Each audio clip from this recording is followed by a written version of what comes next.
I'm about to hop on a plane, head back to Washington. I'll have the opportunity to brief the president on the conversations that I had.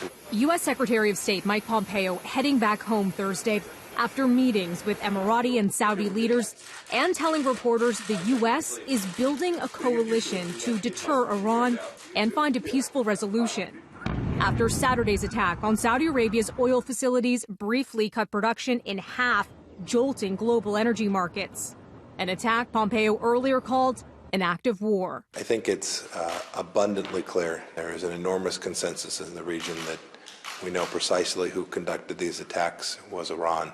Pompeo speaking after Iran's foreign minister told CNN that any military strike from the U.S. or Saudi Arabia on Iran would spark an all-out war. Iran has repeatedly denied involvement in the weekend strikes.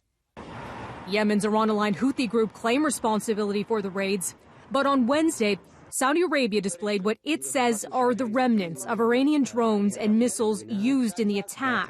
Proof, it says, of Iran's involvement in a strike that came, it explains, from the north, ruling out an assault from Yemen to the south. The French foreign minister now saying the claim from Yemeni Houthi rebels that they were behind the strike is not very credible. The official adding, though, he's waiting for the results of an international investigation. Pompeo confirmed there would be more economic sanctions placed on Iran in the wake of the attacks after Trump announced new sanctions on Iran Wednesday, saying more details on that measure would be revealed in the coming days.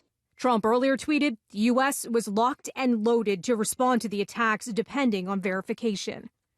Tensions between the U.S. and Iran could soon come to a head. According to the Iranian UN mission, the U.S. has issued visas for Iran's president and foreign minister to travel to New York for the UN General Assembly next week. There have been some questions over whether or not the U.S. would issue those papers. Iran's foreign minister, he's scheduled to travel to New York, leaving early Friday.